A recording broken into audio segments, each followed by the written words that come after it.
Today in this lecture we will discuss about quantum number। तो आज के इस लेक्चर में हम क्वांटम नंबर के बारे में स्टडी करेंगे। तो सबसे पहले मैं आपको बता दूं व्हाट इज क्वांटम नंबर, यानी क्वांटम नंबर क्या होता है। तो देखिए, the number which provide all information about an electron which is present in atom is known as quantum number. क्या होता है कि the number which provide all information about an electron which is present in atom is known as quantum number। यानी ऐसे numbers जो किसी atom में उपस्थित यानी प्रेजेंट इलेक्ट्रॉन के बारे में सारे इंफॉर्मेशन देता है कि वह किस ऑर्बिटल में है, किस सेल में है, उसका एनर्जी लेवल क्या होता है, ठीक है, किस तरह से वो स्पिन करता है, इन सब के बारे में जो जानकारी देता है, ऐसे नंबर को क्या कहते हैं? क्वांटम नंबर कहते हैं। ठीक है, तो समझ में आ गया आपको क्वांटम नंबर क्या होता है कि the number which provide all information about an electron which is present in atom is known as quantum number. ठीक है, तो अब आप देखिए नेक्स्ट, आप देखिए टाइप्स ऑफ क्वांटम नंबर। तो there are 4 types of quantum number. Quantum numbers जो होते हैं आपको 4 टाइप्स के होते हैं, और वो 4 टाइप्स के कौन कौन से होते हैं? तो देखिए, पहला होता है प्रिंसिपल क्वांटम नंबर, दूसरा होता है एजीमुथल क्वांटम नंबर, यानी इसको हम सेकेंडरी क्वांटम नंबर भी कहते हैं। क्या कहते हैं इसे? हम सेकेंडरी क्वांटम नंबर भी कहते हैं। तीसरा है मैग्नेटिक क्वांटम नंबर। थर्ड जो हमारा है क्या? मैग्नेटिक क्वांटम नंबर है। और फोर्थ जो हमारा है वो स्पिन क्वांटम नंबर है। फोर्थ क्या है? स्पिन क्वांटम नंबर है। तो क्वांटम नंबर कितने टाइप्स के होते हैं? 4 टाइप्स के होते हैं। अब हम आपको एक एक क्वांटम नंबर के बारे में डिटेल से बताऊंगा आपको। ठीक है, कि किसी भी इलेक्ट्रॉन का, किसी भी एटम्स में इलेक्ट्रॉन का कैसे उसके क्वांटम नंबर्स को फाइंड करते हैं, हम कैसे उसके डिटेल्स से ऑल इंफॉर्मेशन को जानकारी लेते हैं, और फिर ऑल इंफॉर्मेशन के बारे में जानकारी लेते हैं। ठीक है, तो सबसे पहले हम आपको बताते हैं प्रिंसिपल क्वांटम नंबर। पहला क्या है? Principal quantum number. तो देखिए, principal quantum number is represented by n, small n. जो प्रिंसिपल क्वांटम नंबर होता है उसको जो हम किससे रिप्रेजेंट करते हैं? स्मॉल एन से। ठीक है, देखिए प्रिंसिपल क्वांटम नंबर यानी स्मॉल एन से रिप्रेजेंट किया जाता है। किससे से? प्रिंसिपल क्वांटम नंबर जो होता है उसको किससे रिप्रेजेंट करते हैं? स्मॉल एन से। और it is indicate the main energy level of electron. ये किससे इसको करता है? कि मेन एनर्जी लेवल को रिप्रेजेंट करता है। जैसे हमारे पास ऑर्बिट होता है, क्या है? ऑर्बिट होते हैं। कितने ऑर्बिट होते हैं? जैसे कि एल एम एन होता है। ठीक है, के एल एम एन, ये ऑर्बिट होते हैं। तो देखिए, k के लिए जो n का वैल्यू होता है वो होता है 1। क्या होता है? 1। l के लिए n का वैल्यू जो होता है वो 2 होता है, और m के लिए n का वैल्यू जो होता है 2 होता है। ठीक है, और n के लिए इस n का 2, इसके लिए 3 होता है, इसके लिए 4 होता है। ठीक है, तो इस तरीके से चलता रहता है। तो क्वांटम जो प्रिंसिपल क्वांटम नंबर होता है उसको हम n से रिप्रेजेंट करते हैं, और ये किस चीज को इंडिकेट करता है? मेन एनर्जी लेवल को, यानी जो मेन ऑर्बिट होता है उस चीज को, जैसे कि एल एम एन को रिप्रेजेंट करता है। ठीक है, अब मैं आपको एक ही सबसे इजी तरीका बताता हूँ कि किसी भी नंबर्स में, जैसे इलेक्ट्रॉन नंबर्स में, जैसे कोई भी आपको दे देता है एलिमेंट्स, किसके ऑल क्वांटम नंबर्स फाइंड करिए। तो सबसे पहले आप सीखिए यहाँ से, फर्स्ट नंबर से कैसे करते हैं। जो प्रिंसिपल क्वांटम नंबर्स होते हैं इसको कैसे, जैसे मान लीजिए आपको दे दिया है हाइड्रोजन है, हाइड्रोजन 1H होता है। ठीक है, और इसका जो इलेक्ट्रॉनिक कॉन्फ़िगरेशन होता है वो होता है 1s1। तो देखिए, ये जो 1 है, के फर्स्ट ऑर्बिट में 1 आता है, इसलिए यहाँ पर जो होगा n का वैल्यू प्रिंसिपल क्वांटम नंबर जो हो जाएगा इसका क्या हो जाएगा? 1 हो जाएगा। ठीक है, उसके बाद देखिए जैसे 2s है, तो यहाँ पर n का वैल्यू क्या हो जाएगा? 2 हो जाएगा। 4pf, तो n का वैल्यू क्या हो जाएगा? 4 हो जाएगा। ठीक, तो ये जो होता है क्या होता है, यहाँ से हमारा n का वैल्यू आ जाता है। ये जो मेन एनर्जी लेवल होता है, या आप कह सकते हैं कि जो मेन ऑर्बिट होता है उस चीज को जो होता है प्रिंसिपल क्वांटम नंबर रिप्रेजेंट करता है। ठीक है, अब आगे देखिए, जैसे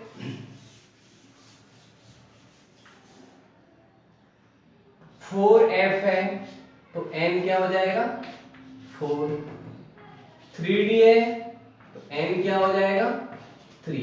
ये जो होता है आपको an का वैल्यू होता है, यानी प्रिंसिपल क्वांटम नंबर को रिप्रेजेंट करता है। ये जो है किस चीज को रिप्रेजेंट करता है, यहां से आपको निकल जाएगा प्रिंसिपल क्वांटम नंबर। 6s जैसे है तो n क्या हो जाएगा 6, 7s है n क्या हो जाएगा 6 हो जाएगा। ठीक है, तो जो यहां से होता है, जो ये होता है, यही जो वैल्यू है, जैसे 6 है 7 है 1s इलेक्ट्रॉनिक, तो यहां से निकल के आपको आ जाता है क्या प्रिंसिपल क्वांटम नंबर। ठीक, तो अब आप देखिए जो नेक्स्ट है वो आपका अगला है क्या एजीमुथल क्वांटम नंबर। ठीक है, क्या एजीमुथल और सेकेंडरी क्वांटम नंबर, इसको क्या कहते हैं हम एजीमुथल क्वांटम नंबर या सेकेंडरी क्वांटम नंबर कहते हैं। तो देखिए सेकेंडरी क्वांटम नंबर को किसे, it is represented by L, small L. इसको जो हम रिप्रेजेंट करते हैं किसी से करते हैं, स्मॉल एल से रिप्रेजेंट करते हैं। ठीक है, and it indicate the sub energy level. ये किस चीज को इंडिकेट करता है, सब एनर्जी लेवल को इंडिकेट करता है। जैसे सब एनर्जी लेवल देखिए, या सब सेल, किस चीज को सेल सब सेल, जैसे ऑर्बिट सब ऑर्बिट। तो ये जो होता है आपको 3 होते हैं एस पी डी एफ। ठीक है, तो जो सेकेंडरी एजीमुथल क्वांटम उसको एल से रिप्रेजेंट करते हैं।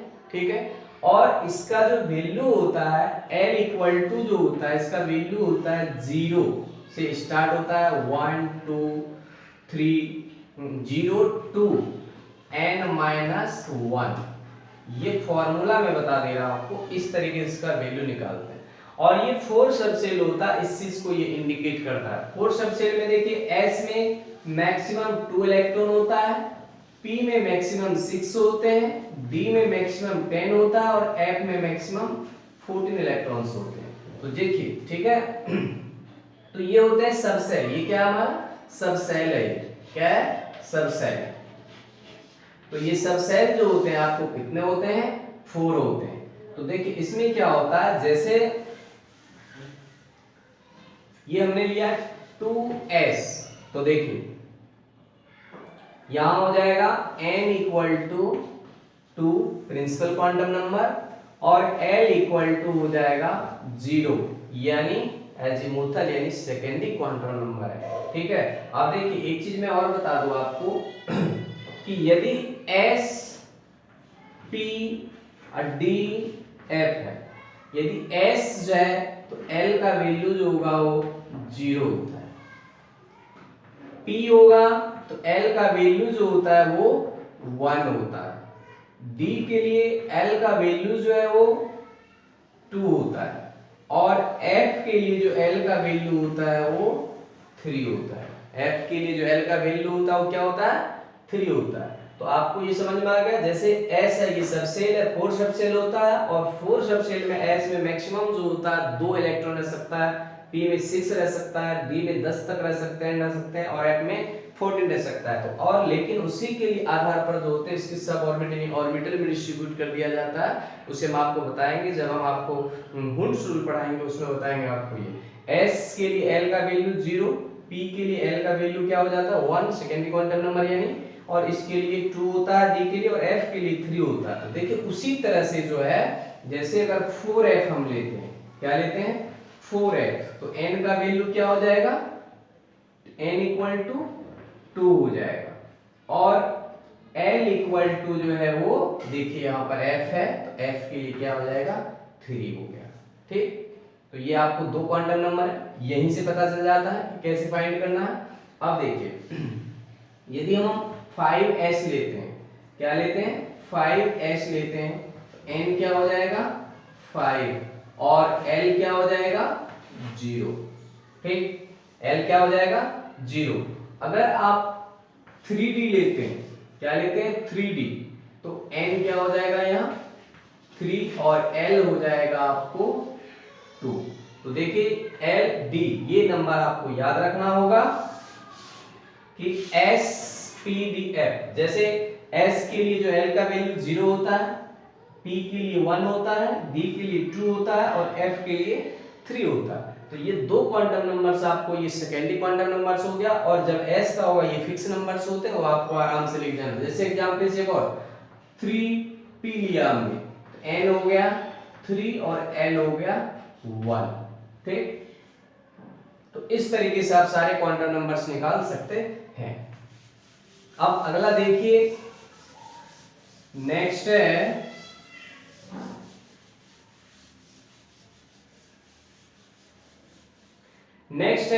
मैग्नेटिक क्वांटम नंबर, ठीक है।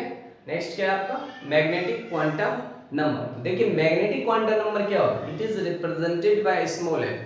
मैग्नेटिक क्वांटम नंबर को किससे रिप्रेजेंट करते हैं, स्मॉल एन से, ठीक है। और it indicate the energy level of orbital. ये ऑर्बिटल्स का जो, जैसे देखिए सबसे बड़ा जो होता है इसमें सेल होता है, क्या होता है सेल, उससे नीचे होता है सब सेल, उससे नीचे होता है orbital. N orbital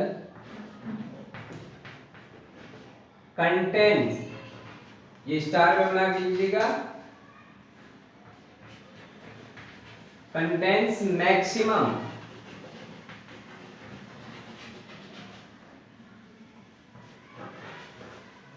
2 electron. Cell में आता आपको के एल एम एन ओ, इस तरह से सब सेल, जैसे हमने बताया था एस पी डी एफ, ठीक है। और ऑर्बिटल्स जैसे बनता है, जैसे पी का मान लीजिए पी सब सेल है, इसके लिए 3 बनेगा, पी के लिए 3 बनता है, पी एक्स पी वाई और पी जेड बनता है, P X P Y P Z बनता है। ये ऑर्बिटल्स हो गया आपको किसके लिए, पी के लिए। उसी तरह से डी के लिए बनता है, तो डी के लिए N orbital contains maximum 2 electron. एक ऑर्बिटल में जो होता है मैक्सिमम 2 इलेक्ट्रॉन होता है, इसीलिए पी में 6 इलेक्ट्रॉन होता है, तो पी के हाफ यानी 6 का आप कितना हो जाएगा 3 हो जाएगा, डी के लिए 5 बन जाएगा, एफ के लिए 7 बन जाएगा। इस तरीके से जो हमारा निकलता रहता है। तो मैग्नेटिक क्वांटम नंबर जो होता है, ठीक है, देखिए मैग्नेटिक क्वांटम नंबर्स जो होते हैं आपको, मैग्नेटिक क्वांटम नंबर इस चीज को रिप्रेजेंट करता है आपको कि मैग्नेटिक क्वांटम नंबर जो होता है, जो कोई भी इलेक्ट्रॉन जो होता है किस ऑर्बिटल्स में उसकी एनर्जी को लेवल को बताता है, ठीक है। जैसे देखिए, और m जो होता है magnetic quantum represented by m equal to होता है -l to +l, यानी इसका वैल्यू जो आप निकालेंगे -l से +l तक होता है। किससे, -l से +l तक होता है, कि यानी कोई भी इलेक्ट्रॉन किस ऑर्बिटल में। तो देखिए जैसे हमने लिया 2p5 है, ठीक है, 2p5 हमने इलेक्ट्रॉन लिया, तो n क्या होगा यहाँ 2, l हो जाएगा 1, अब आ रहा है m। तो हमने जैसे बताया कि p के लिए जो होता है आपको कितने होते हैं, p है, तो p के लिए जो होते हैं 3 ऑर्बिटल्स बनते हैं। कितने बनते हैं 3, इसको बोलते हैं px है, py और pz हो गया, ठीक है, 3 ऑर्बिटल है।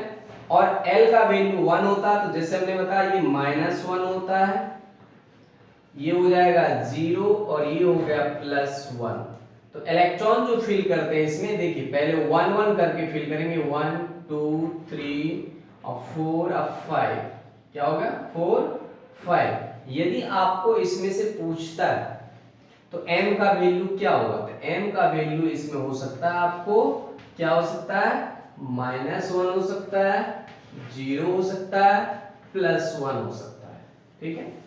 -1 भी हो सकता है, 0 हो सकता है, +1, क्योंकि जिस नंबर्स के इलेक्ट्रॉन का पूछेगा उस नंबर्स के, अगर मान लीजिए आपको फर्स्ट नंबर का पूछता है तो फर्स्ट के ऊपर देखिए -1 तो -1 हो जाएगा, यदि सेकंड के लिए पूछता है तो सेकंड पे काउंटिंग कैसे करेंगे, देखिए पहले एक एक करके फर्स्ट 1 2 3 और 4 5 इस तरह से काउंटिंग करेंगे, पहले एक एक करके सारे ऑर्बिटल्स में भरते हैं इलेक्ट्रॉन, उसके बाद हमारा जो जब सब में एक एक इलेक्ट्रॉन हो जाता है तब पेयर बनना स्टार्ट होता है। ठीक, तो ये हो गया। उसके बाद देखिए जैसे 3D है, इसके लिए n क्या हो सकता है 3 L2 और m हो जाएगा -2 -1 0 +1 और +2 हो जाता है।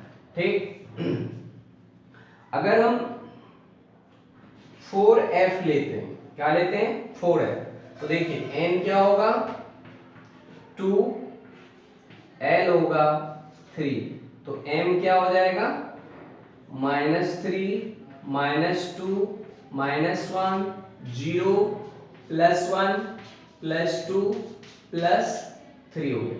यानी इस तरीके से आप इसे निकाल सकते हैं कि यानी m का जो वैल्यू होता है वो क्या होता है -l से +l तक होता है। ठीक है, कि जितना नंबर आपको वैल्यू -l में होगा l का होगा उसी को माइनस से लेके प्लस में लिख दीजिएगा। जब सवाल में पूछेगा कि आपको क्वेश्चन में आता है कि 5th नंबर के इलेक्ट्रॉन का फाइंड करिए 6 नंबर का, तो उसके आधार से हम काउंटिंग कर लेते हैं उसके अकॉर्डिंग। ठीक, अब नेक्स्ट देखिए, नेक्स्ट है स्पिन क्वांटम नंबर। ठीक है, नेक्स्ट जो क्या है स्पिन क्वांटम नंबर है, और स्पिन क्वांटम नंबर जो होता है नेक्स्ट हमारा स्पिन क्वांटम नंबर। ठीक है, it is represented bye s। जो स्पिन क्वांटम नंबर होता है उसको किससे से रिप्रेजेंट करते हैं s से रिप्रेजेंट करते हैं, और it indicate the rotation of electron. ये किस चीज को इंडिकेट करता है रोटेशन ऑफ इलेक्ट्रॉन, इलेक्ट्रॉन का जो रोटेशन होता है उस चीज को, इलेक्ट्रॉन किस तरह से स्पिन करता है। ठीक है, किस चीज को स्पिन करता है और किस तरह से इलेक्ट्रॉन घूमता है। तो स्पिन क्वांटम नंबर को किससे रिप्रेजेंट करते हैं s से, और ये इस चीज को इंडिकेट करता है कि कोई भी इलेक्ट्रॉन एंटी क्लॉकवाइज है या क्लॉकवाइज है। ठीक है, ये क्लॉकवाइज हो गया, ये एंटी क्लॉकवाइज हो गया। तो देखिए कोई भी इलेक्ट्रॉन्स इसका दो ही वैल्यू होता है s के लिए। अगर ये इलेक्ट्रॉन ऊपर की ओर होगा तो +1/2 लेना, नीचे के लिए होगा तो -1/2 लेना है। ठीक है, -1/2 लेना है। ठीक, अब आपको एक क्वेश्चन हम बताते हैं। ठीक है, अब क्वेश्चन देखिए कि जैसे क्वेश्चन आता है calculate the all quantum number for the last electron of chlorine. क्या है question, calculate the all quantum numbers for the last electron of chlorine. ठीक है, तो अब देखिए तो क्लोरीन का सिंबल क्या होता है Cl, क्लोरीन का सिंबल हो गया Cl, और एटॉमिक नंबर जो होता है वो क्या होता है 17। तो सबसे पहले हम क्या करेंगे इसका इलेक्ट्रॉनिक कॉन्फ़िगरेशन लिखेंगे 1s2 2s2 2p6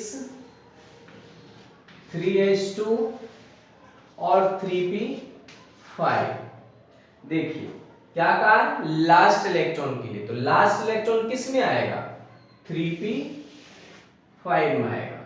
तो सबसे पहले यहां के लेंगे हम 3p5, क्योंकि लास्ट इलेक्ट्रॉन कह रहा है ना कि calculate the all quantum numbers for the last electron of chlorine. तो ये हो गया। तो देखिए यहाँ n क्या हो जाएगा फर्स्ट क्वांटम नंबर यानी प्रिंसिपल क्वांटम नंबर जो हो जाएगा 3। L क्या हो जाएगा जैसा कि हमने बताया था आपको कि अगर S होता है तो उसके लिए 0 होता है, P के लिए L का वैल्यू 1 होता है, और D के लिए L का वैल्यू 2, और F के लिए क्या होता है 3 होता है। तो देखिए L क्या है P है तो यहाँ 1 हो जाएगा। M जैसे हमने बताया था कि M का वैल्यू क्या होता है M equal to magnetic -L2 plus L। ठीक है, -L से +L तक। तो P है, तो P के लिए देखिए लास्ट इलेक्ट्रॉन के लिए कहा है, तो सबसे पहले इसके में हम क्या करेंगे इसके ऑर्बिटल बना लेंगे। P में कितने ऑर्बिटल्स बनेंगे 3 ऑर्बिटल्स बनता है p का, ठीक है। तो देखिए 5 इलेक्ट्रॉन इसमें 1 2 3 4 5, तो लास्ट इलेक्ट्रॉन कहाँ आएगा, देखिए 2 4 10 12 13 14 15 16 17, 17 यहाँ आ रहा है, तो -1 0 +1, तो लास्ट यहाँ आ रहा है, तो यहाँ आ रहा है 0, ठीक है। अब देखिए लास्ट वाला इलेक्ट्रॉन किधर है, नीचे की ओर है, तो s का वैल्यू हो जाएगा आपको -1/2 हो गया, ठीक।